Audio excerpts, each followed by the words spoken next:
तो हम श्रवण कर रहे थे नारद मुनि के श्रीमुख से, खास करके नारद मुनि हर्यश्व को जो संवाद दिए हैं, जो प्रश्न पूछे गए, जो प्रश्न पूछे थे उसका वो सभी प्रश्नों का उत्तर हर्यश्व को अपने आप पता चल गया, क्योंकि उनका अंतःकरण शुद्ध हो गया था। वो नारायणसर तीर्थ में स्नान करके उनका अंतःकरण शुद्ध हो गया था। बाद में तपह करके फिर वो ज्यादा शुद्ध हो गए, परमहंस स्थिति पर वो स्थिर हो गए। इसलिए नारद मुनि का हर एक ये जो पजल था, ये जो पहेली था, उनको पता चल गया। तो नारद मुनि 10 पहेली पूछे थे। वो जो 10 पहेली में से हम 4 ऑलरेडी सुन चुके हैं। 4 क्या क्या सुन चुके हैं? भूमि का अंत कहाँ है, किधर है भूमि का अंत। दूसरा क्या था? एक राष्ट्र ऐसा है जहाँ एक ही पुरुष होते हैं, ये था दूसरा प्रश्न। इसका उत्तर हमको पता चल गया और जैसे जो सोच रहे थे। तीसरा प्रश्न क्या था? एक ऐसा गत्र है जो जा सकता है, ऐसा बिल या फिर ऐसा गुहा है जिसके अंदर कोई जा सकता है लेकिन वापस नहीं आ सकता।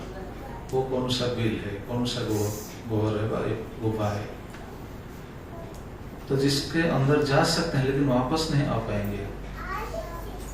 तो भगवान के धाम को छोड़कर हम जिधर भी जाएंगे वापस आ जाएंगे। सिर्फ एक ही स्थान है भगवान का धाम। जब भगवान के धाम को वापस जाएगा फिर इस जगत को वापस नहीं आएगा। लेकिन वहां जाने के लिए प्रस्तुति होना चाहिए ना। प्रस्तुत कौन करते हैं? कोई भी प्रस्तुति नहीं करते। जस्ट जिसने भक्ति योग को अपनाया है उन्हीं का प्रयास चल रहा है बस उस धाम को जाने के लिए। जो भक्ति नहीं कर रहे हैं उनको तो पता ही नहीं वो किधर जाएंगे। तो ये था तीसरा प्रश्न। और चौथा प्रश्न क्या था? एक स्त्री ऐसा है जो बार बार अपना रूप बदलता रहता है। वो कौन है वो स्त्री? वो है हमारा दूषित बुद्धि। बुद्धि में बार बार अलग अलग विचार आता है, तरह तरह के विचार आता है। वो विचार क्या है? बस भोगने के लिए, कैसे ज्यादा से ज्यादा हमको भोग मिल सकता है, ये विचार ही चलता है। हर एक के मन में, बुद्धि में बस यही चलता रहता है। तो ये है हमारा, ये बुद्धि को ही कहा जाता है एक रूप बदलने वाला स्त्री। तो ये 4 हम सुन चुके हैं। आज हम सुनेंगे नेक्स्ट 5वां प्रश्न क्या था? अपनी पत्नी मानता है। तो आज हम सुनेंगे हर्यश्व क्या सोच रहे हैं, इसके बारे में उनका विचार क्या है। कौन सा ऐसा पत्नी है, मतलब ऐसा पति कौन है जो एक प्रोस्टिट्यूट को अपना पत्नी मानता है? वो पति कौन है? आज सुनेंगे। तत्संगभ्रंशितैश्वर्यं संसरतं कुभज्यवत् तद्गतिरवधस्य ह्यकिमसत्कर्मभिर्भवेत्। तत्संगभ्रंशितैश्वर्यं संसरतं कुभज्यवत् तद्गतिरवधस्य ह्य। श्रील विश्वनाथ चक्रवर्ती ठाकुर बताते हैं तस्य बुद्धि संज्ञेन, अर्थात ये जो रूप बदलने वाला स्त्री कौन सा है? बुद्धि। बुद्धि बार बार रूप बदलता रहता है। वो बुद्धि को जो अपना मानता है वो है पति, है कि नहीं? वो बुद्धि, वो रूप बदलने वाला स्त्री मतलब प्रोस्टिट्यूट जैसा रूप बदलता रहता है। उस बुद्धि को जो अपना मानता है, तस्य बुद्धि संज्ञेन अभ्यासेन भ्रंशित ऐश्वर्यं स्वातंत्र्यं यस्यतम्। ये बुद्धि को अपना पत्नी मानता है, जो मानने के बाद उसका स्थिति क्या हो जाता है? भ्रंशितम ऐश्वर्यम। इसका ऐश्वर्य भ्रष्ट हो जाता है। ऐश्वर्य मतलब ऐश्वर्य क्या है? स्वातंत्र्य। स्वतंत्रता नाश हो जाता है। जीवन स्वतंत्रता नाश हो जाता है। हमारा स्वतंत्रता नाश हो गया है। हम भगवान के पास जाना हमको चाहिए लेकिन हम जा पाते हैं नहीं। बुद्धि इधर उधर भटकता रहता है। ये करूं वो करूं वो करूं, बस इधर सभी कार्य करने के लिए प्रयास करता है। तो मतलब ये बुद्धि को जो अपना मानता है, इसका स्थिति ऐसा है।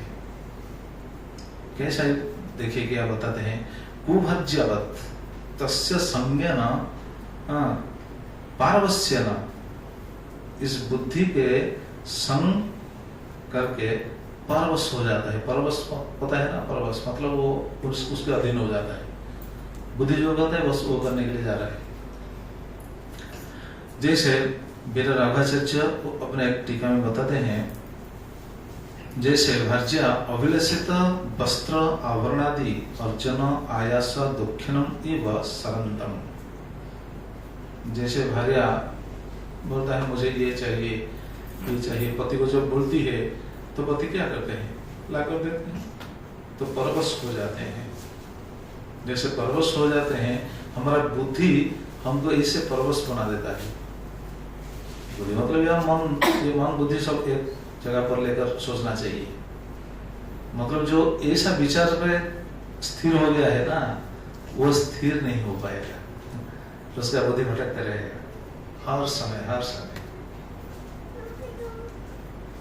इसलिए मन को, बुद्धि को भगवान के साथ लगाना चाहिए, नहीं तो बहुत क्षति हो जाएगा। देखिए बुद्धि अविवेक, देखिए बुद्धि तो सबके पास है, लेकिन बुद्धि भी जो सही निर्णय कर सके वो सही बुद्धि है। मतलब विवेक प्राप्त होने वाला बुद्धि वही है। जैसे विवेक हम सबके पास बुद्धि है, लेकिन सही या गलत ये कैसे हमको पता चलेगा? हमारा बुद्धि सही जा रहा है या गलत जा रहा है, हमको सही रास्ते पर ले रहा है या फिर गलत रास्ते पर ले रहा है, हमको कैसे पता चलेगा? जब हम शास्त्र पढ़ेंगे, हमको किधर जाना चाहिए, क्या करना चाहिए, हमको कैसा पता चलेगा? बुद्धि तो सबके पास है, लेकिन वो बुद्धि भगवान के पास अगर ले जा सकता है तब ये सही है। नहीं तो बुद्धि क्या करेगा? बुद्धि बस इस संसार के कार्य में लगा कर रखेगा सभी समय। ये है स्थिति। बुद्धि अविवेकेन प्राप्त, जैसे बुद्धि को विवेक प्राप्त नहीं हुआ है, मतलब सही ज्ञान प्राप्त नहीं हुआ है। जैसे हमको पता है क्या करना चाहिए क्या करना नहीं चाहिए, पता है, लेकिन हम थोड़ी कर पाते हैं, कर नहीं पाते। मतलब बुद्धि काम नहीं कर रहा है, पता है ये करना नहीं चाहिए, पता है, लेकिन हम करते हैं, मतलब बुद्धि काम नहीं कर रहा है। हमको पता है फिर भी कर रहे हैं। जैसे आग जल रहा है, आग के अंदर अगर हम जाएंगे तो क्या होगा? जल जाएंगे। तो ये हमको पता है, फिर भी हम जाते हैं, तो क्या इससे क्या प्रतीत होता है कि हमारा बुद्धि काम नहीं कर रहा है। बस ये है ना। जैसे देखा जाए, अगर मैं एक एग्जाम्पल देता हूँ बस ये बात को समझने के लिए। जैसे आप देखेंगे कोई शराब का दुकान खुला है, शराब बेच रहे हैं, वो बेचते हैं शराब। शराब के बोतल के ऊपर लिखा है कि नहीं, consumption of liquor is injurious to health, chewing of tobacco is injurious to health, smoking is injurious to health, ये सब लिखा है कि नहीं? सभी भी लिखता है। हाँ जी, अभी तक इट किल्स और सभी लिखता है। हाँ, तो जो भी हो इट किल्स या तो देखिए हमको मतलब जो देखता है उनका आंख देखता है, बुद्धि समझ भी लेता है ये यूज करना खराब है, मतलब यूज करना नहीं चाहिए। बुद्धि में आ जाता है नहीं ये खराब है, फिर भी यूज करते हैं। तो बुद्धि काम कर रहा है क्या? देखने के बावजूद भी हम वही लेकर चलते हैं, वही पकड़ कर चलते हैं। तो इससे पता चलता है कि बुद्धि काम नहीं करता है, बस ये है। तो बुद्धि कैसा काम करेगा? जब वो विवेक प्राप्त होगा ना, वो क्या करना चाहिए, कैसे हमारा जीवन सुधर जाएगा, कैसे हम जीवन को सफल बना पाएंगे, इसके बारे में कैसे पता चलेगा? देखिए हर एक आदमी के पास बुद्धि है, हर एक आदमी के पास बुद्धि है। आदमी को छोड़ दीजिए, छोटे छोटे जीव के पास भी बुद्धि है। कुत्ता के पास बुद्धि नहीं है, चिड़िया के पास बुद्धि नहीं है, उनके पास भी है। कुत्ता आप देखे होंगे, कुत्ता बिल्ली ये भी कभी कभी जाकर घास खाते हैं, देखे ना कोई? कुत्ता बिल्ली जब जाकर घास खाते हैं तो घास खाना क्या उनके लिए जरूरी है क्या उनका खाद्य है क्या? तो वो क्यों खाते हैं? जब ओवर ईटिंग हो जाता है उनका, वो बैलेंस करने के लिए जितना जरूरत है उतना रखें, बाकी वोमिट करके बाहर निकालते हैं, इसलिए वो घास खाते हैं। तो देखिए उनके पास बुद्धि है कि नहीं? तो ये बुद्धि क्या उनको भगवान के धाम को जाने के लिए सहायक होगा? नहीं, ये शरीर के लिए बस कार्य कर रहा है। एक चिड़िया के पास भी बुद्धि है, वो छोटा सा चिड़िया है, आपने शायद देखा होगा, इधर तो नहीं है, इंडिया में देखा होगा, एक चिड़िया बहुत सुंदर क्या बनाते, घोंसला बनाते हैं, वो घोंसला लटकता रहता है, बहुत ऊंचे ऊंचे पेड़ पर वो लटकता रहता है, बारिश आए, बाढ़ आए, जो भी आए, तूफान आए, जो भी आए, उसका कोई क्षति नहीं होगा, है कि नहीं? वो कैसे, किससे बनाता है वो चिड़िया, जो घोंसला बनाता है, किससे, कौन सी चीज यूज करता है? घास फूस लेकर बस वो यूज करता है। आप अगर देखेंगे तो हैरान हो जाएगा, वो कहाँ से शुरू किया, कहाँ खत्म किया, बिल्कुल पता ही नहीं चलेगा, है कि नहीं? देखे ना कोई, कहाँ से शुरू किया, कहाँ से किधर खत्म किया, बिल्कुल पता ही नहीं चलेगा। तो जरा बताइए, वो कौन सी इंजीनियरिंग स्कूल से वो विद्या प्राप्त किया है? फिर भी उनको पता है, उनका बुद्धि काम कर रहा है कि नहीं? वो इंजीनियरिंग स्कूल नहीं गया, फिर भी वो इतना सुंदर बनाता है। हम इंजीनियरिंग स्कूल गए हैं, हमको ज्ञान है, सब कुछ है, फिर भी हम बहुत सुंदर सुंदर मकान बनाते हैं, फिर भी मिसाइल डालकर बस उसको तोड़ देते हैं। तो हमारा बुद्धि का ये परिणाम है कि नहीं? लेकिन देखिए वो घोंसला बस लटकता रहता है, कुछ नहीं होता। तो उसके पास बुद्धि है, लेकिन वो बुद्धि किसके लिए कार्य कर रहा है? बस अपने शरीर के लिए कार्य कर रहा है। बस कैसे मैं अपना घोंसला सही ढंग से बना पाऊं, बस बुद्धि इसलिए काम कर रहा है। हमारा बुद्धि भी वैसे ही कार्य कर रहा है, ये कहने का तात्पर्य ये है। हमारा बुद्धि ये कार्य कर रहा है ना, कैसे हम पढ़ाई करें, कौन सा इंस्टीट्यूट में जाकर पढ़ाई करें, और पढ़ाई खत्म होने के बाद कौन सा क्या प्रोफेशन हम चुनेंगे, है कि नहीं? ये भी देखिए, बुद्धि हमारा कभी कभी कंफ्यूज हो जाता है, क्या करे क्या ना करे कुछ पता ही नहीं चलता, है कि नहीं? तो जो भी हो, हमारा बुद्धि कैसा कार्य कर रहा है? बस अपने शरीर के लिए ही कार्य कर रहा है, बस, और कुछ नहीं। और शरीर के लिए जो भी करे, जितना भी कार्य करे, हाँ, लेकिन ये शरीर तो एक ना एक दिन नष्ट हो जाएगा, है कि नहीं? नष्ट होने के बाद आत्मा किधर जाएगा? बुद्धि इसके लिए कार्य करना चाहिए। ये शरीर जब खत्म हो जाएगा, खत्म होने के बाद ये आत्मा किधर जाएगा? बुद्धि में ये बैठाना चाहिए। बुद्धि वैसा ही कार्य करना चाहिए जैसे हमारा आत्मा का सही गति हो, वो सही जगह पर कैसे पहुंच पाए। तो ऐसे बुद्धि को जो अपना मानता है, वो है वो गति। कौन मानता है? ऐसे बुद्धि हमारे पास है, मतलब ऐसे बुद्धि को क्या कहा जाता है? पहले पॉइंट में हम, इससे पहले पॉइंट में हम सुन लिए, वो रूप बदलने वाला स्त्री, मतलब जैसे वैश्य जैसा रूप बदलता है ना, वैसे वैश्य को एक आदमी पत्नी बनाता है, मतलब पत्नी सोचता है। तो वो पति कौन है? यहाँ बताया गया है, वो पति कौन है? जो पति हम ही है। मतलब ये हम जो सोच रहे हैं बस हम, हमारा जीवन सफल हो जाए, ये जो सोच रहा है ना, ये हम, मतलब हमारा स्थिति कैसा है, एक ऐसा विचलित करने वाला अंदर है, वो हमको इधर उधर घुमाता फिराता रहता है बस, और उनके चंगुल में हम हैं।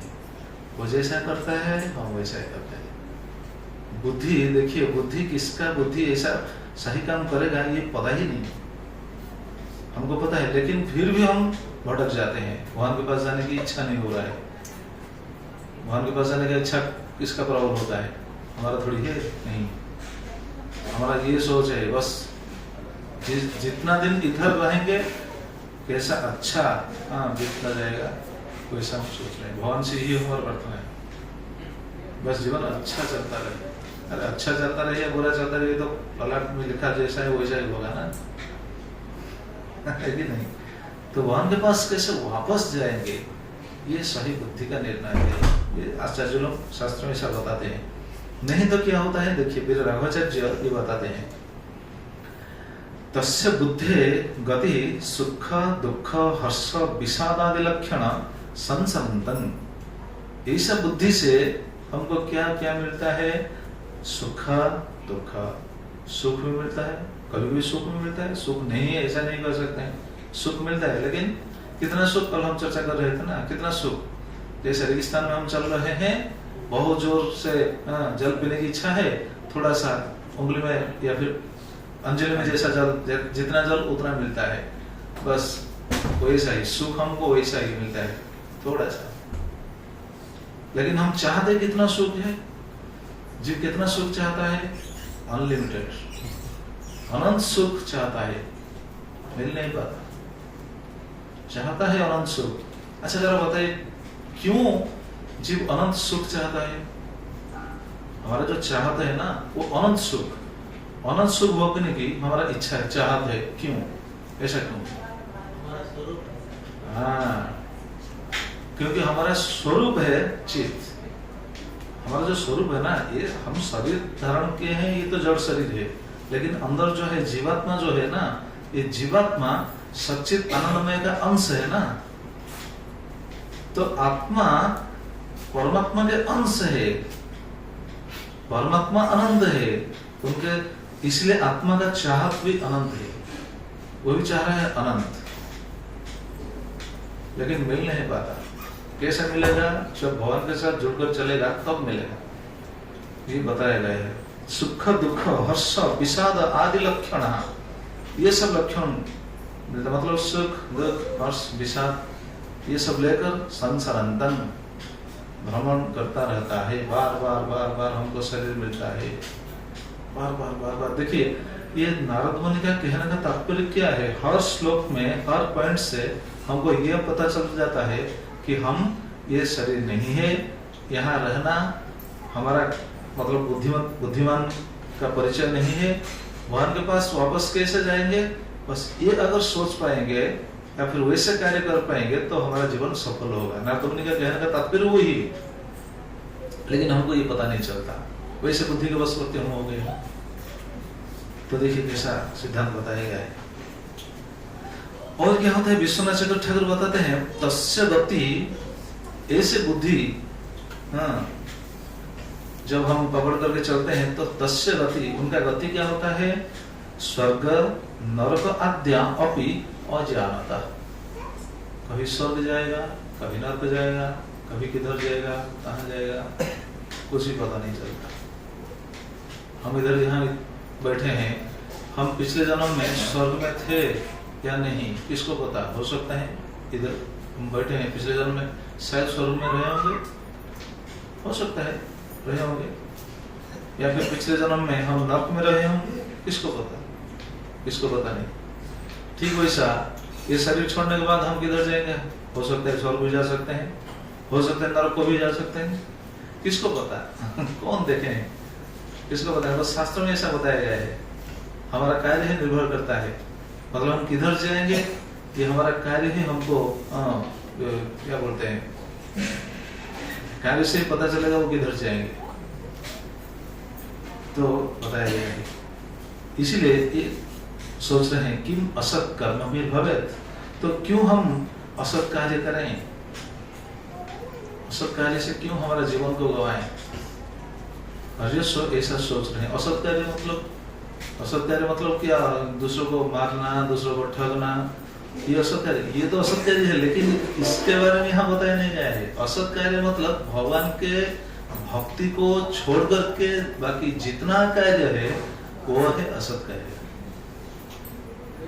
बुद्धि, हमारा बुद्धि ऐसा कभी नहीं चाहता है, थोड़ा थोड़ा आगे जाइए, हमारा बुद्धि ऐसा कभी नहीं चाहता है कि मैं दूसरों को ठगूं, दूसरों को समस्या में डाल दूं, ऐसा नहीं चाहता है। लेकिन चाहता क्या है? मैं कैसे सुख प्राप्त कर सकूं, बस हमारा बुद्धि ये चाहता है। इसलिए भक्ति ठाकुर बताते हैं, कैसे सुंदर बताते हैं, देखिए, इंद्रिय तर्पण वही भोग्यार सुख गही, से सुख अभाव पूर्ण, जे सुखे ते आछे भय, ताके सुख बलनय, ताके दुख बले विज्ञ जना। कितना सुंदर बताते हैं। इंद्रिय तर्पण वही भोगे आर सुख नहीं, भोगे आर सुख कही, से सुख अभाव पूर्ण। इधर सभी लोग ऐसा ही सोचते हैं। क्या सोचते हैं? इंद्रिय तर्पण वही, अगर हमको ज्यादा इंद्रिय सुख मिल जाएगा तो हम सुखी हो जाएंगे। सेव सुख अभाव पूर्ण, हम सब सोचते हैं हमारा अगर अभाव पूर्ण हो जाएगा तो हम सुखी हो जाएंगे, है कि नहीं? तो बता सकता है सुख का सही डेफिनेशन क्या है? सुख का डेफिनेशन क्या है? बस ये सोचे, सेव सुख अभाव पूर्ण, जो हम अभाव ग्रस्त हो गए हैं, हमारा जो चीज हमसे मतलब मिलने के लिए रुकावट हो रहा है, वो अगर मिल जाए तो हम सोच रहे हैं हम सुखी हो जाएंगे, है कि नहीं? और सुख का सही डेफिनेशन क्या हो सकता है, जरा बताइए। कोई है? कुछ है? प्रभुपाद बताते हैं सुख का सही डेफिनेशन लोग क्या सोचते हैं। Successfully counteract the distress is so-called happiness in this material world, nothing else. So-called happiness, not real happiness. लेकिन हम सोच रहे हैं ये रियल हैप्पीनेस है, ये रियल सुख है। क्या सुख है? बस हम बार बार हम दुखी हो जाते हैं, मतलब हमको दुख झेलना पड़ रहा है। कितने प्रकार की समस्या में हम जगड़ गए हैं।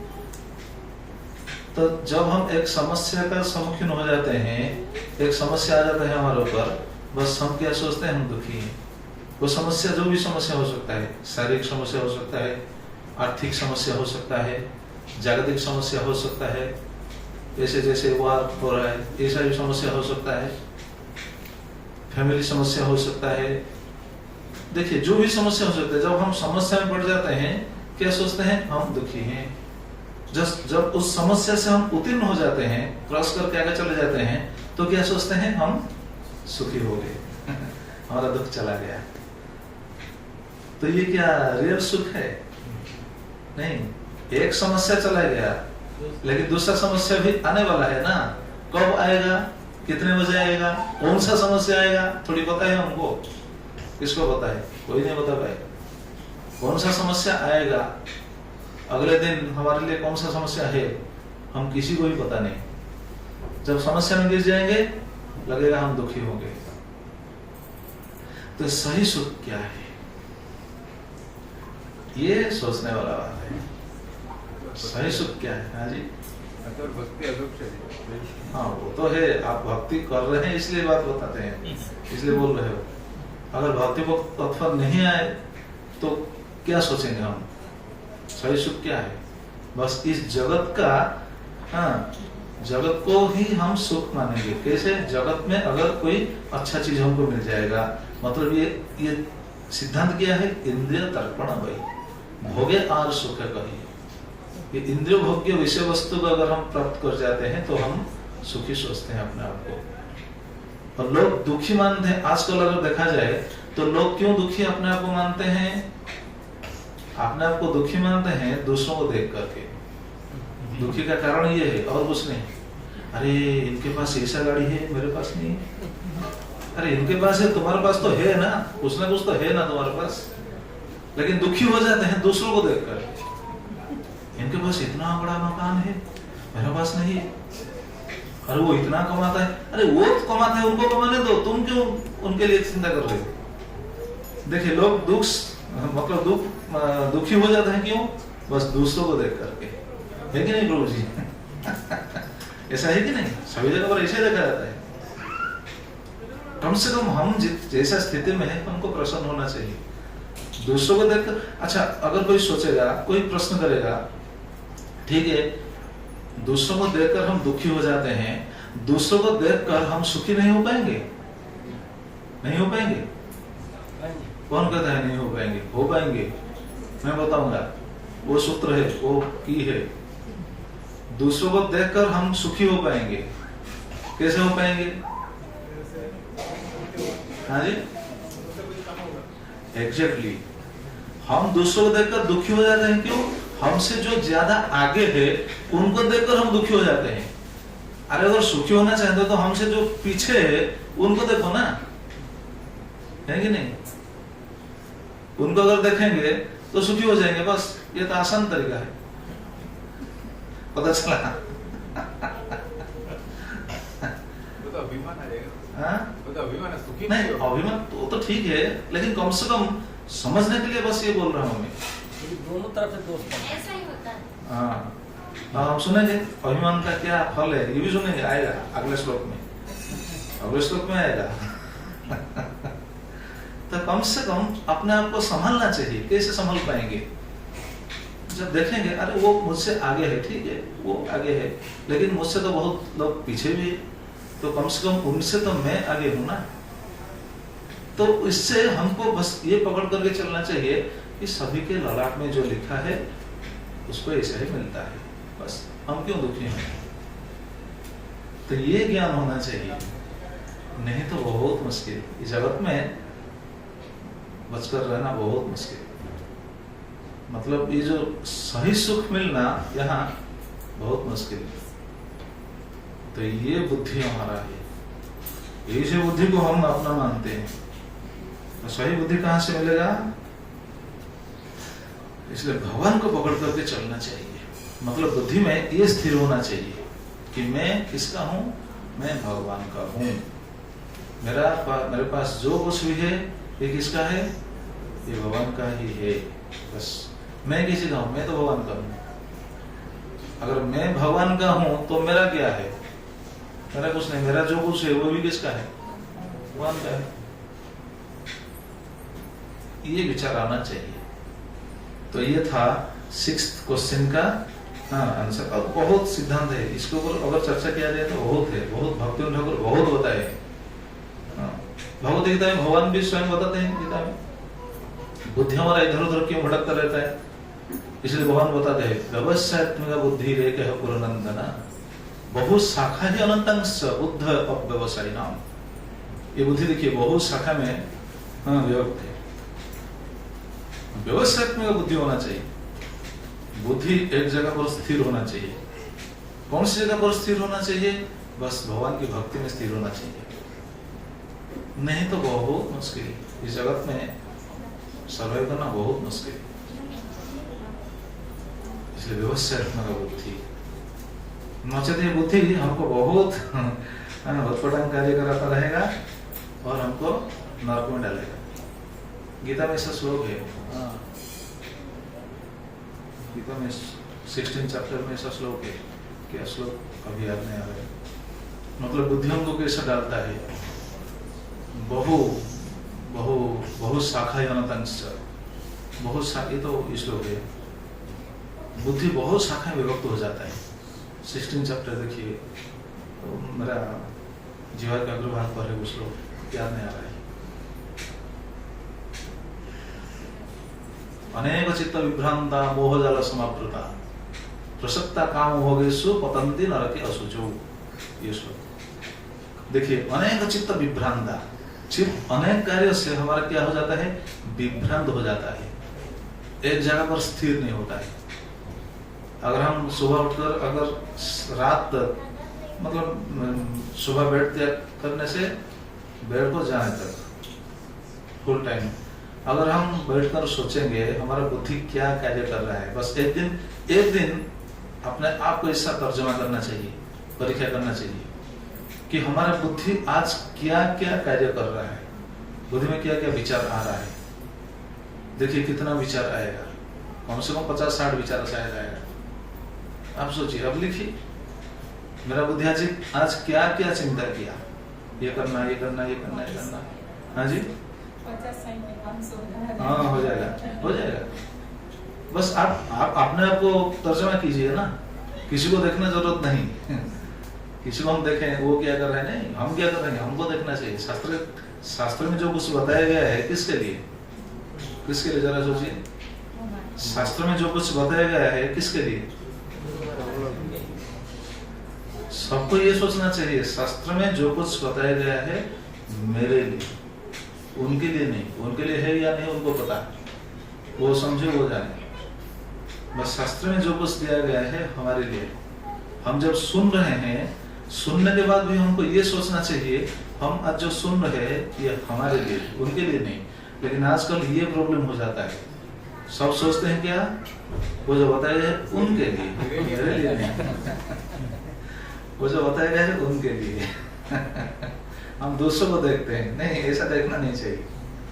मैं तो परफेक्ट है। हाँ, मैं तो परफेक्ट हूँ और ऐसा सोच आ जाता है, क्योंकि मैं तो परफेक्ट हूँ ना, ये सब बताया है दूसरों के लिए नहीं। हम इस जगत में है तो ये हमको पता होना चाहिए, जब तक हम इस जगत में है तब तक हम इम्परफेक्ट है। हम कोई भी परफेक्ट नहीं है, बस कोई भी नहीं।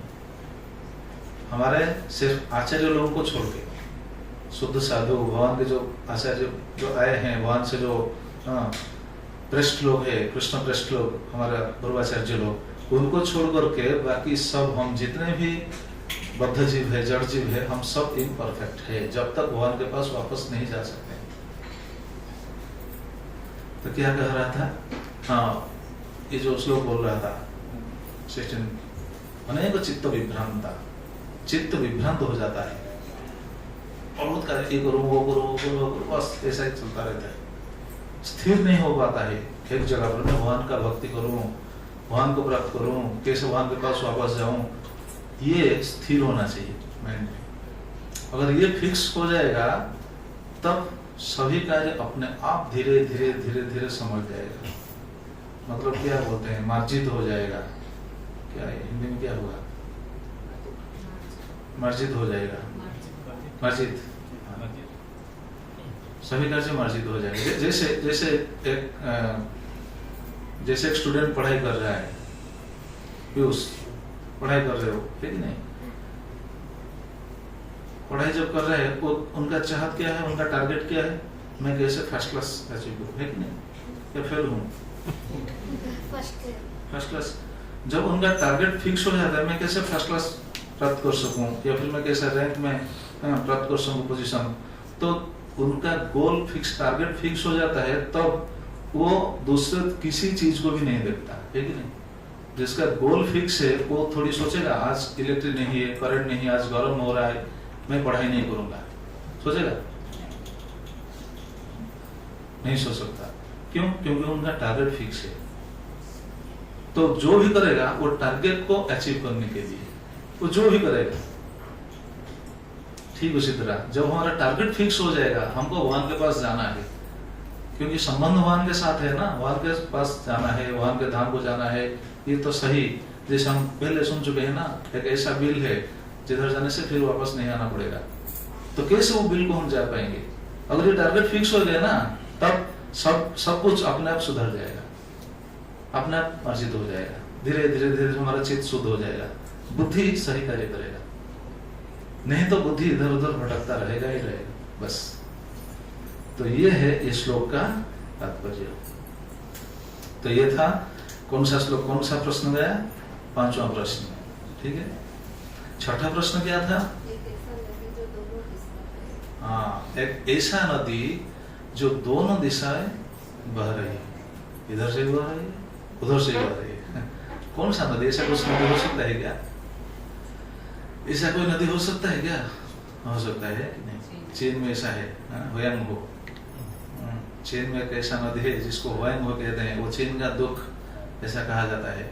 तो चीन का दुख जो हुयांग-हो, इसके बारे में नारद मुनि पूछ रहे हैं हरीशों को? नहीं। तो इनका पूछने का कारण कोई दूसरा होगा ना। तो सिद्धांत क्या है, ये पता चल गया हरीशों को। नदी उभयोत वाहा, तो ये नदी क्या है, ये बहुत इंपॉर्टेंट फैक्टर है। सृष्टि अप्यकरिमयं वेलाकुलंदवेगिनं मत्तस्य तामविज्ञस्य किम असत्कर्मभिर्भवेत्। देखिए सभी श्लोक के लास्ट में वो ये सोच रहे हैं किम असत कर्म भी भवेत्, क्यों हम असत कर्म करते रहते हैं, या फिर क्यों हम असत कर्म में लगे रहेंगे। तो ये नदी उभय वहा, ये क्या है? ये नदी क्या पता है? ये है माया, माया का नदी। माया का नदी उभय दिशा से बहता है। उभय दिशा से बहने का तात्पर्य क्या है? मतलब ये उभय दिशा बहता है, इसका तात्पर्य क्या पता है? पता है माता जी? उभय दिशा से बहता है, इसका मतलब है ये उभय दिशा से एक तरफ सृष्टि भी करता है, दूसरी तरफ प्रलय भी करता है। बस ये सृष्टि और प्रलय के बीच सब कुछ चलता रहता है। हम सृष्टि हो गए हैं, है कि नहीं? सृष्टि हो गए, हमारा प्रलय होगा कि नहीं? कब होगा? 50 साल 60 साल के बाद प्रलय हो जाएगा, शरीर नष्ट हो जाएगा ना। सृष्टि हो गई, जन्म होकर आ गए, मर भी जाएंगे एक दिन तो हम मर जाएंगे। हमारा पिताजी वो भी सृष्टि हुए थे, वो भी शायद मर गए हैं या फिर मर जाएंगे, है कि नहीं? हमारा नेक्स्ट जनरेशन जो भी आएंगे वो भी आएंगे, एक ना एक दिन आएंगे, रहेंगे थोड़ी, वो भी कुछ दिन बाद या फिर कुछ समय बाद वो भी छोड़कर चले जाएंगे, मतलब उनका भी प्रलय हो जाएगा। तो ऐसा ही जो सृष्टि प्रलय होता रहता है, ये किसका काम? ये माया का काम है। और जगत भी ऐसा ही। जगत क्या है? जगत सृष्टि हुआ है, थोड़ी देर बाद वो भी प्रलय हो जाएगा। मतलब ये सृष्टि प्रलय चलता रहता है। तो ये जो सृष्टि और प्रलय, ये उभय, मतलब ये दोनों तरफ बहने वाला, क्या बोलते हैं, बहने वाला नदी है दोनों तरफ। तो इसे क्या पता चलता है क्या? इसे हमको क्या सीख मिलता है? यहाँ से क्या शिक्षा मिलता है? मतलब ये जो नदी बहता है, नदी का दो तरफ होता है, दो किनारा होता है कि नहीं? नदी का दो किनारा होता है। हम अगर नदी को क्रॉस करेंगे तो जाकर तो दूसरा किनारा पहुंचेंगे, तब तो क्रॉस हो पाएंगे ना। तो ये बहुत सिद्धांतपूर्ण वाक्य है। जो लोग इस नदी से निकलने की प्रयास करेंगे, उनके लिए वो किनारा क्या है? वो किनारा है तपस्या, विद्या, ये सब किनारा है।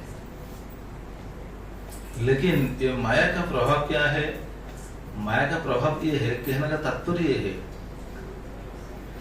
सृष्टि देखिए क्या होता है, सृष्टि अप्यय करीम माया, सृष्टि अप्यय करोति। जो माया ये सृष्टि करता है, संहार करता है। मतलब ये जो सृष्टि होता है कैसे? 3 गुण को माध्यम करके वहां ये सृष्टि करते हैं कि नहीं? सत्य रजत तम, ये 3 गुण को माध्यम करके जगत का सृष्टि हुआ है। लेकिन एक दिन ये भी प्रलय हो जाएगा। तो हम भी सृष्टि हुए हैं, हमारा भी प्रलय हो जाएगा। तो जब प्रलय हो जाता है, सृष्टि के समय सब कुछ क्या बोलते हैं, विकसित हो जाते हैं। जब प्रलय हो जाते हैं, सब कुछ फिर लीन हो जाते हैं, मतलब पूर्व अवस्था को चले जाते हैं। अर्थात ये माया के प्रभाव से सृष्टि और विनाश होता है। तो नारद मुनि ये जो बता रहे हैं, ये क्यों बता रहे हैं? ये नदी में ऐसा है, लेकिन इस नदी को पार करके जाना बहुत कठिन है। मतलब माया को तर के जाना, माया को क्रॉस करके जाना इतना आसान नहीं है। हम सब सोच रहे हैं, हम सब कह रहे हैं, हम कैसा है? हम माया में, ठीक नहीं? हमारा ऊपर माया है, माया का प्रभाव है, हम सब माया में है कि नहीं? माया क्या है? कोई देखे हैं क्या? माया क्या है? देखे हैं कोई? और क्या है? अगर कहेंगे, पूछेंगे आपको कोई माया क्या है, कोई अगर पूछेगा तो क्या बोलेंगे आप? माया क्या है? माया जो नहीं है पर वो दिखता है। नहीं है वो है। जो नहीं है, नहीं है वो हमको दिखता है। दिखता है। जैसे हमको पता चल जाए, हिंदी में क्या बोलते हैं? मरीचिका को क्या बोलते हैं? मरीचिका। अच्छा, मरीचिका। जैसे हमको मरीचिका अगर दिखाई देगा तो हम क्या सोचेंगे? रास्ते में जा रहे हैं, या फिर यहाँ तो ज्यादातर आप देखे होंगे, हाँ, रेगिस्तान में तो ज्यादातर दिखेगा। तो दिखेगा जैसे पानी चल रहा है, पानी का बहुत प्रभाव है वहाँ। हाँ, सोचेंगे उधर जाएंगे तो हमारा, हाँ, जो हमारा प्यास मिट जाएगा। क्या मिट जाएगा उधर जाने से? तो ये माया ये है, मतलब जो नहीं है लेकिन हमको जैसे वास्तव प्रतीत होता है। तो ये जगत का सब कुछ ऐसा। बस अब सोचिए, हम जो देखते हैं क्या वो सही है? वो सब माया है। जो सुन रहे हैं क्या वो सही है? वही माया है। लेकिन ये समझना इतना आसान नहीं है। बस हम ऐसा सुन रहे हैं, इसको समझना इतना आसान नहीं है। सब माया में जो सोचते हैं, जो देखते हैं, भागवत में ऐसा कहा गया है। भगवान श्री कृष्ण बताते हैं एकादश स्कंद में, तो माया मतलब ये नदी को पार करना इतना आसान नहीं है, माया से तर कर जाना इतना आसान नहीं है। इसलिए भगवान स्वयं अपने मुख से भी बताते हैं भगवद गीता में, क्या बताते हैं?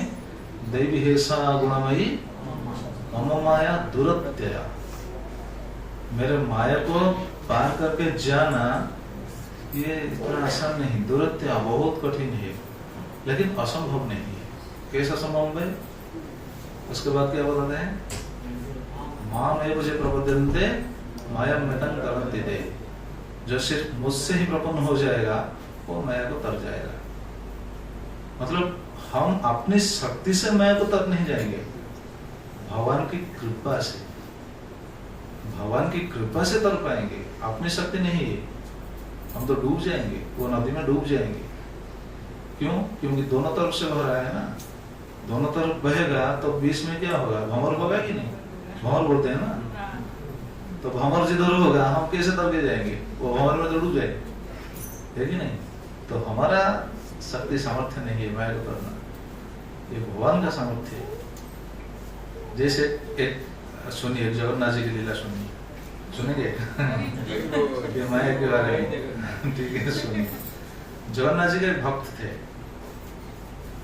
वो जब ये श्लोक को पढ़े, गीता का ये श्लोक पढ़े कि दैवी है सा गुणमयी मम माया दुरत्या, मेरा माया को तर के जाना ये दुरत्या बहुत कठिन है, नहीं पार होगा कहीं।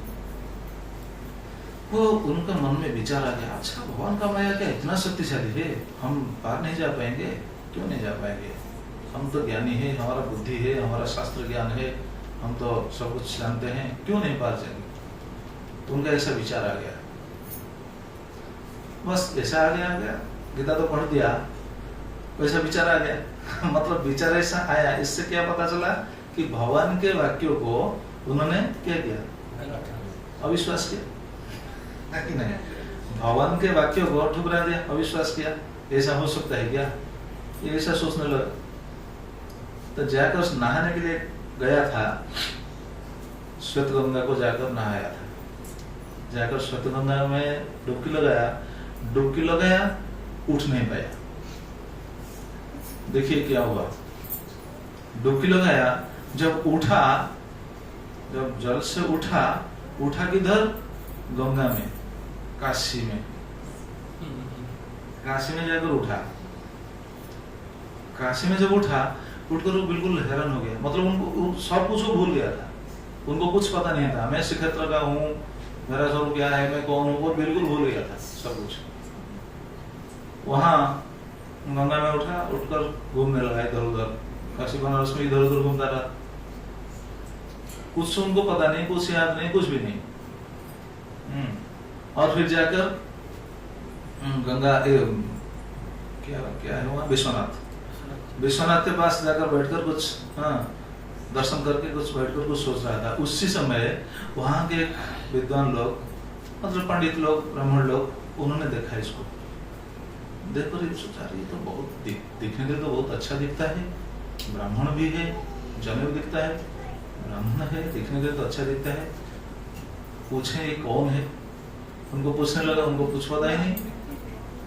तो उनको समझ में आया, ठीक है ये भगवान की इच्छा है, शायद ये तो सही आदमी है, देखने के लिए तो अच्छा है, शास्त्र ज्ञान है, लेकिन शास्त्र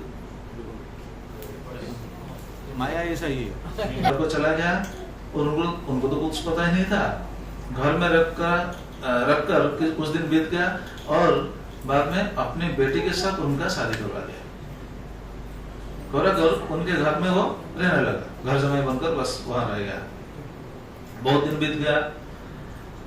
बीत गया और उनका थोड़ा संतान भी हो गए, बच्चा हो गए, 1-2 बच्चे हो गए। होने के बाद बहुत दिन बीत गया, 1-2 बच्चे हो गए, मतलब कितना साल बीता हुआ जरा सोचिए। फिर एक दिन जाकर गंगा में नहा कर गया था, वहां डुबकी लगाया, इधर निकला गंगा इधर आकर निकल गया। जब इधर निकल गया, इधर उनका विचार सही है, बस मतलब जो डिलीट हो गया था वो फिर आ गया, रिकवर क्या बोलते हैं, रिस्टोर हो गया वो सब रिस्टोर हो गया। अच्छा, इधर तो वो रिस्टोर हो गया, ये तो बस जैसा पहले था वैसा ही चलता रहा। जरा सोचे वहां क्या होगा, वहां क्या होता रहेगा। वहां सब ढूंढते रहेंगे, ढूंढते रह रहे, किधर गए हमारा जमाता, किधर गए हमारा जमाई, किधर गए, सब ढूंढते रहे, ढूंढते रहे। किसको कौन पता चला वो काशी किधर है, श्रीक्षेत्र पूरी किधर है, बहुत दूर है ना, पता नहीं चलता कि तो किसी को। तो बहुत दिन बीत गए, वो ढूंढते रहे लेकिन मिला नहीं। बस ऐसा सोच में पड़ गए, क्या करें, कोई उपाय नहीं। लेकिन एक दिन क्या हुआ, काशी का कोई आदमी आया था पूरी जगन्नाथ दर्शन करने के लिए। दर्शन करने के लिए आया था, आकर उनको देख लिया। देखने के बाद फिर चला गया। जब वो वापस गया, वापस जाकर उनके ससुर जो थे, ससुर को बता दिया, मैंने देखा आपके जमाता को, मैंने देखा श्रीक्षेत्र में है, वो घूम रहा है उधर है। अच्छा, मेरा जमाई उधर है, घर जमाई बनकर इतना दिन रहा, फिर चला गया किधर, कहाँ चला पता नहीं। तो वो क्या किया, वो सबको लेकर आ गया, मतलब उनकी बेटी, उनकी पोता पोती सबको लेकर आ गया।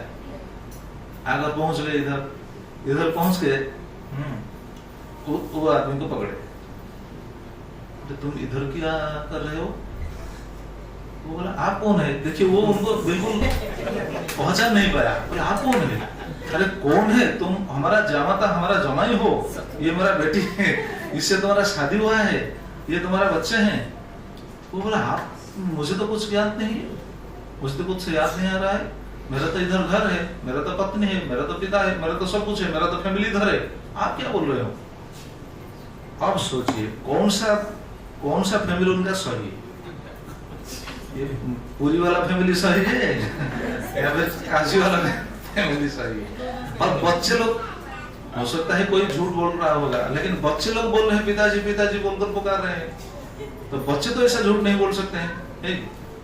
छोटा छोटा बच्चे हैं, कोई आदमी को ऐसा पिताजी पिताजी कहकर पुकारेंगे क्या। तो सब लोग ऐसे ही बोलने लगे, अरे देखो तुम झूठ बोल रहे हो, देखो तुम्हारा बच्चे लोग बोल रहे हैं तुमको पिताजी पिताजी। तो कोई भी समाधान नहीं कर पाया, वो जो समस्या हो गया कोई भी समाधान नहीं कर पाया। तो अब करें क्या।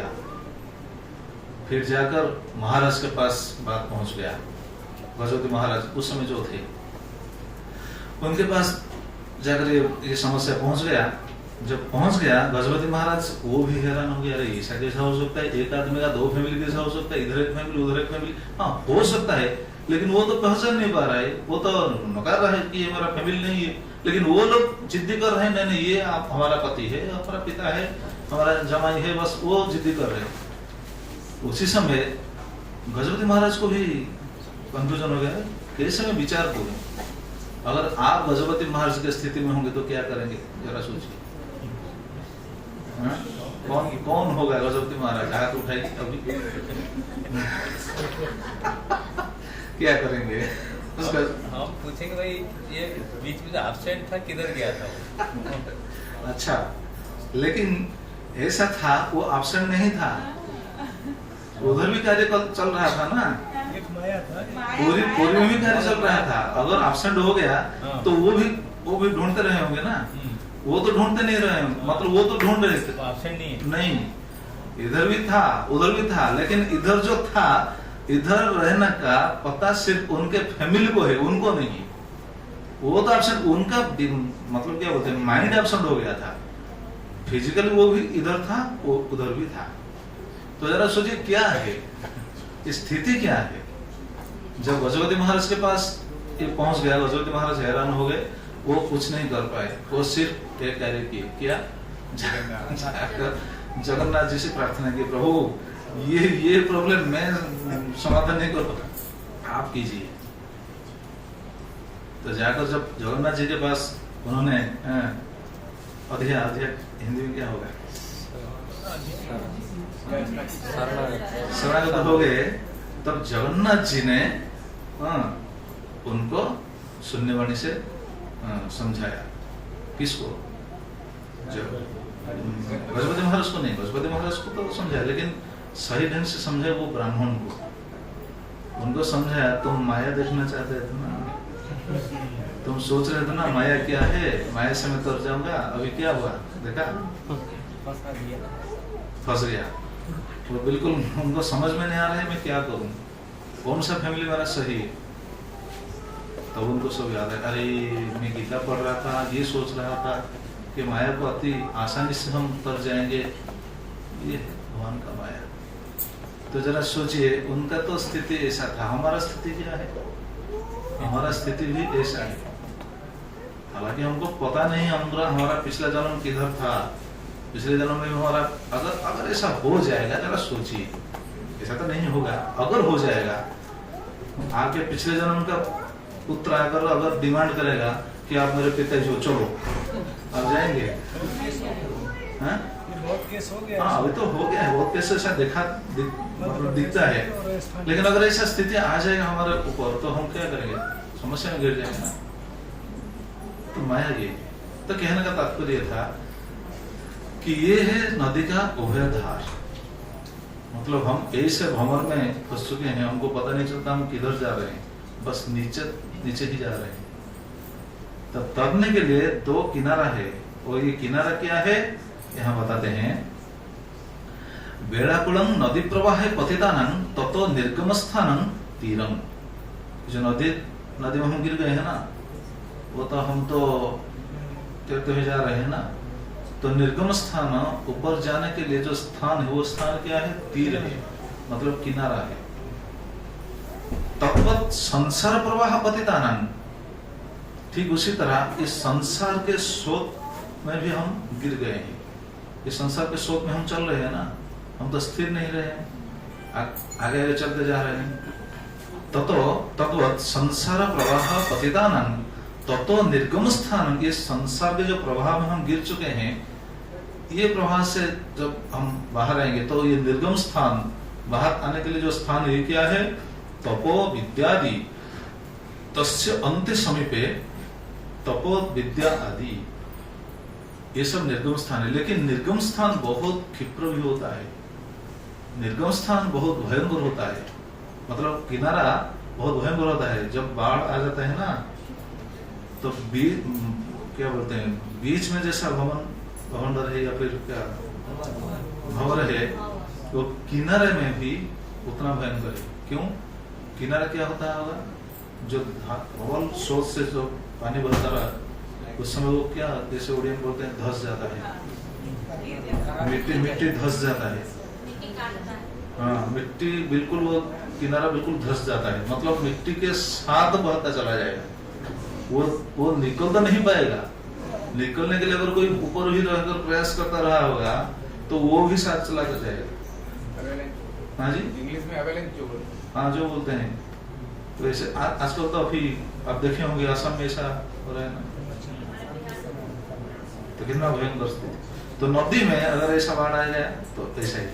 तो ये जो तप और विद्या, ये है निर्गम स्थान। लेकिन उधर भी ये स्थिति भयंकर है। कैसा भयंकर है बताते हैं।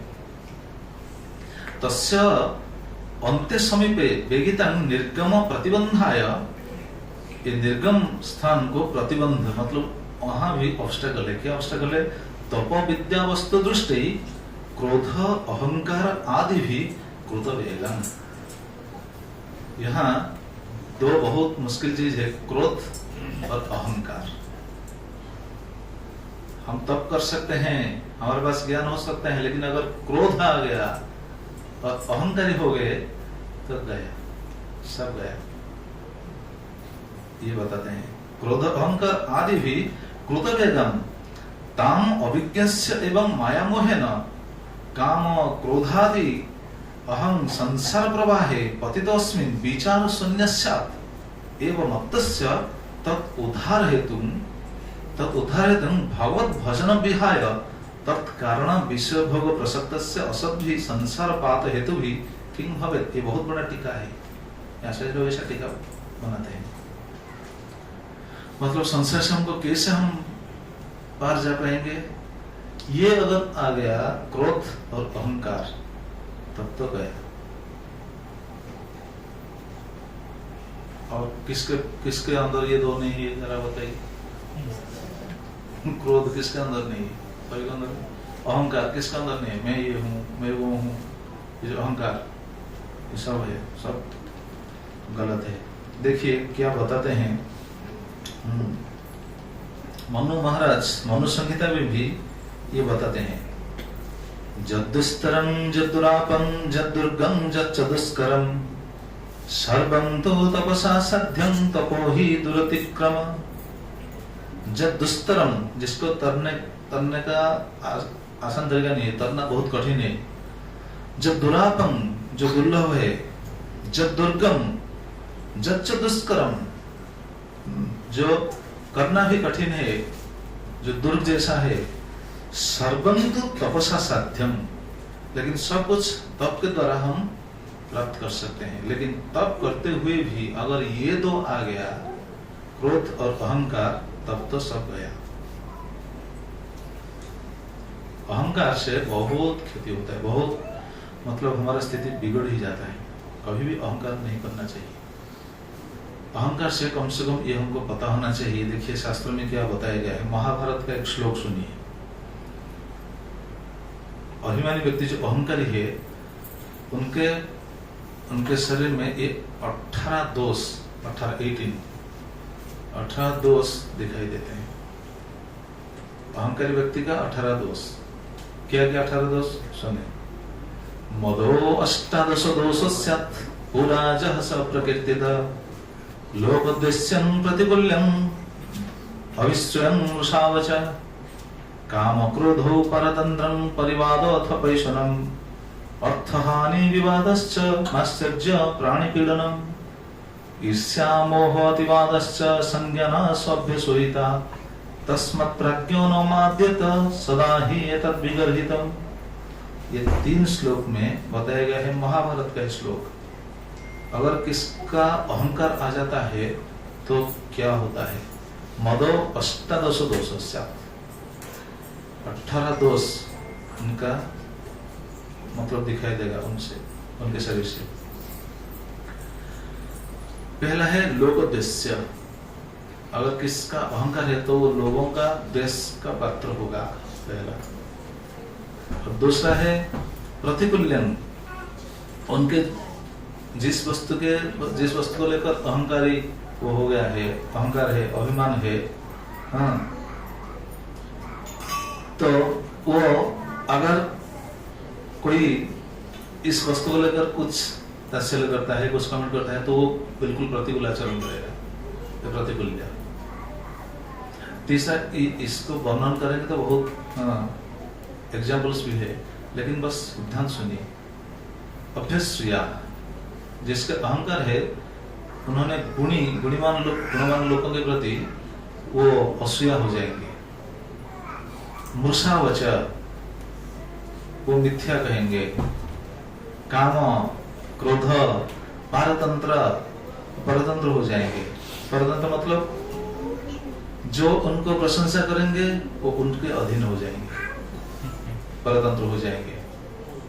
और परिवाद मतलब परिवाद 8, समय अन्य का दोष कीर्तन करेंगे। परवाद दूसरे व्यक्ति का कथा, दूसरे का दोष कहेंगे, बस। और पैशुनम मतलब वो खल कपट ऐसा हो जाएंगे, अहंकार जिसके अंदर है। अर्थहानि, वो अर्थहानि, उनका अर्थ क्या होगा, मतलब वो अहंकार को बजाय रखने के लिए वो अर्थ व्यय करेंगे, अर्थहानि। विवादश्च, बहुत विवाद होगा। माश्चर्य होगा। परपीडनम, प्राणीपीडनम, प्राणी को पीड़ा देंगे। और ईर्षा, मोह, अतिवाद, संज्ञानाशो, बुद्धिहीन हो जाएगा। अभ्यसूयिता ये 18 है। अभ्यसूयिता मतलब परद्रोह, उनका मज्जागत हो जाएगा। ये तो महाभारत में बताया गया है। देखिए अहंकार से कैसा पतन होता है, ये सुनने से आपको पता चलता है। ये भी महाभारत का है, आप सभी को पता होगा, सभी सुने होंगे। पांडव लोग जा रहे थे, किधर जा रहे थे, स्वर्ग आरोहण करके जा रहे थे, है कि नहीं। पांडव लोग जब जा रहे थे, उनके साथ कौन जा रहा था, द्रौपदी गुप्ता। द्रौपदी जा रहे थे, कुत्ता जा रहा था, ये सब ठीक है। तो 5 पांडव जा रहे थे और द्रौपदी जा रहे थे, बाद में कुत्ता भी जा रहा था, वो तो ठीक है। लेकिन जो 5 पांडव जा रहे थे, जाते समय क्या हुआ पता है? जाते समय वहां लास्ट तक कौन गए और सब किधर गए? वो एक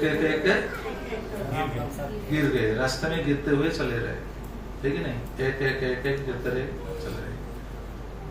तो जब एक गिर रहे हैं, उस समय भीमसेन युधिष्ठिर से पूछ रहे हैं, भैया जी वो गिर गए, वो गिर गए, वो गिर गए, नकुल गिर गए, सहदेव गिर गए, अर्जुन गिर गए, द्रौपदी गिर गए। बाद में बोले भैया जी मैं भी गिर गया। तो सब गिर रहे थे ना, क्यों गिर रहे थे? गिर रहे थे सबको पता है, क्यों गिर रहे थे पता है? हाँ जी, शॉर्टकमिंग्स। अच्छा, उनका अहंकार था।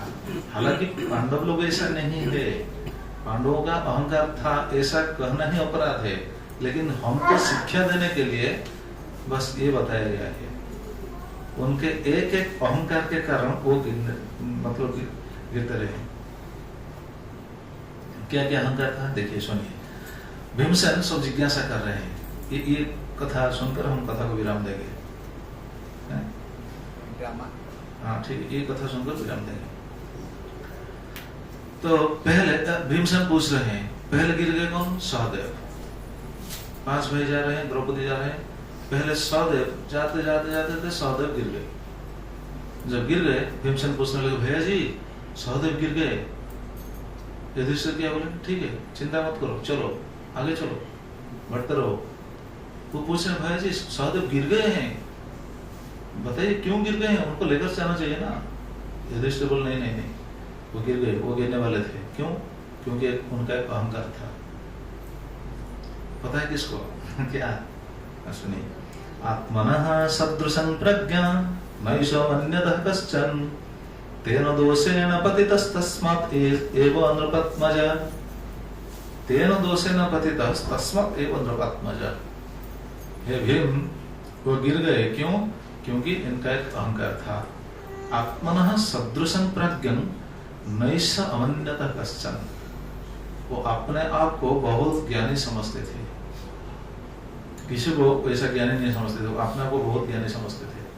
ये अहंकार के कारण उनको गिरना पड़ा। युधिष्ठिर को बताए भीमसेन को।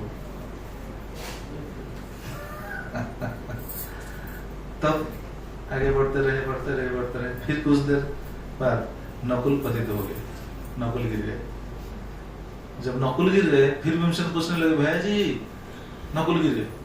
हाँ ठीक है चलो, नहीं भैया जी आप बताइए ना वो क्यों गिर गए, उनको लेकर जाना चाहिए। नहीं चलो, वो भी गिर गए। वो उनका गिरने का कारण क्या था? उनका एक अहंकार था। क्या? ज्ञान तो था सहदेव का, सबसे सुंदर था। सुंदर थे। रूपेण मत्समनास्ति कश्चित् इत्यस्य दर्शनम् अधिकश्च अहम् एकैव इत्यस्य मनसि स्थितम् नकुलः पतितस्तस्मात् आगच्छत्वं नृपोदर। नकुल पतितस्तस्मात्, नकुल इसलिए गिर गए। आगच्छ त्वं नृपोदर, हे नृपोदर तुम आओ, तुम चलते रहो, तुम क्यों पूछ रहे हो इनके बारे में? वो गिर गए क्यों? रूपेण मत्समनास्ति कश्चित् इत्यस्य दर्शनम्। मेरे जैसा रूपमान इस जगत में कोई नहीं है। उनका ये अहंकार था नकुल का, इसलिए गिर गए। सहदेव ज्ञानी थे। सहदेव को महाभारत के अंत परिणाम के बारे में सहदेव को पता था, ज्ञानी थे ना। नकुल बहुत रूपवान थे, इसलिए गिर गए। फिर आगे चलते रहे। जा रहे कुछ देर बाद अर्जुन गिर गए। भीमसेन पूछने लगे भैया जी अर्जुन गिर रहे हैं, अर्जुन गिर गए, अर्जुन को लेकर चलना चाहिए। नहीं तुम चलो। अर्जुन क्यों गिर गए? हाँ जी,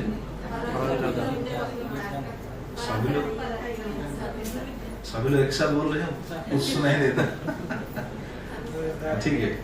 अर्जुन का अभिमान था क्या?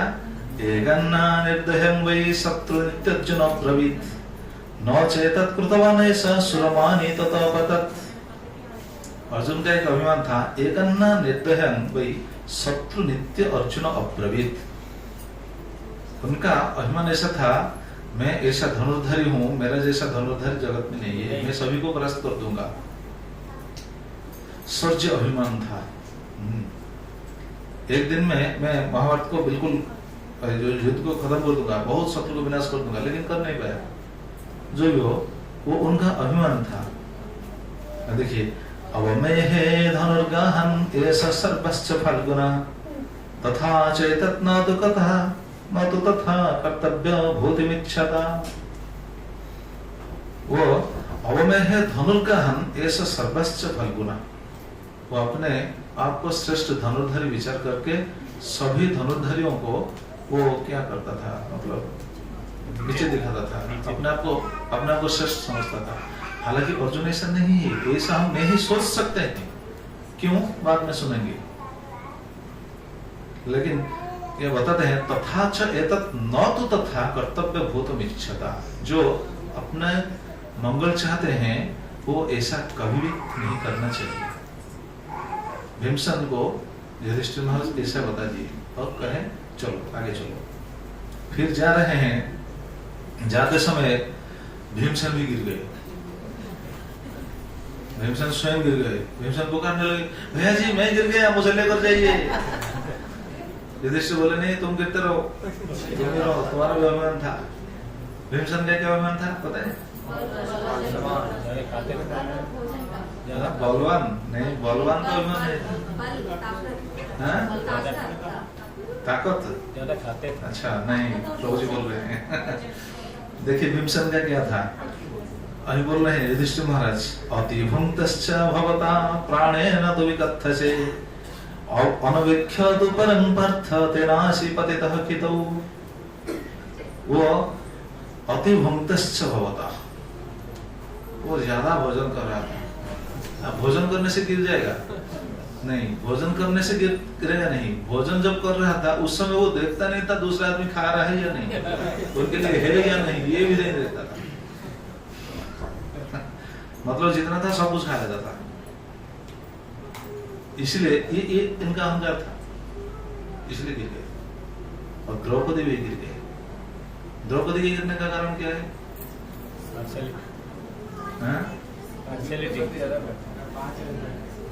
द्रौपदी का, प्रभु जी ठीक कह रहे हैं। द्रौपदी का थोड़ा पर्सनैलिटी था।